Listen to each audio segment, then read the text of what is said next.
জয় যিশু। সবাইকে আমি আজকে বাক্য বলবো ক্রোধের বিষয়ে শিক্ষা।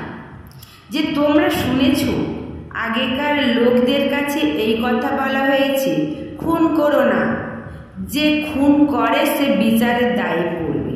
কিন্তু আমি তোমাদের বলছি, যে কেউ তার ভাইয়ের উপর রাগ করে সে বিচারের দায়ে পড়বে। যে কেউ তার ভাইকে বলে তুমি অপদার্থ, সে মহাসভার বিচারের দায়ে পড়বে।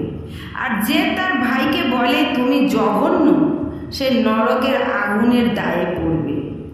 সেই জন্য ঈশ্বরের উদ্দেশ্য বেদির উপরে তোমার দান উৎসর্গ করবার সময় যদি মনে পড়ে যায় তোমার বিরুদ্ধে তোমার ভাইয়ের কিছু বলবার আছে, তবে তোমার দান সেই বেদির সামনে রেখে চলে যাও। আগে তোমার ভাইয়ের সঙ্গে আবার মিলিত হও এবং পরে এসে তোমার দান উৎসর্গ করো। কিন্তু তোমার বিরুদ্ধে মকদ্দমা করলে আদালতে যাওয়ার আগেই তার সঙ্গে তাড়াতাড়ি মীমাংসা করে ফেলো। তা না হলে সে তোমাকে বিচারকের হাতে দেবে, আর বিচারক তোমাকে পুলিশের হাতে দেবে, আর পুলিশ তোমাকে জেলে দেবে।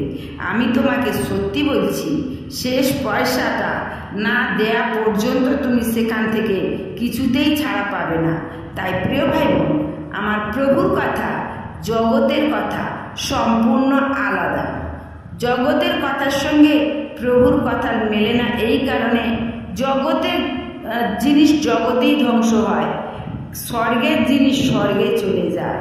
তাই আমার প্রভু স্বর্গের প্রভু, তাই জগৎ দিয়ে আমার প্রভুকে বিচার করা যায় না।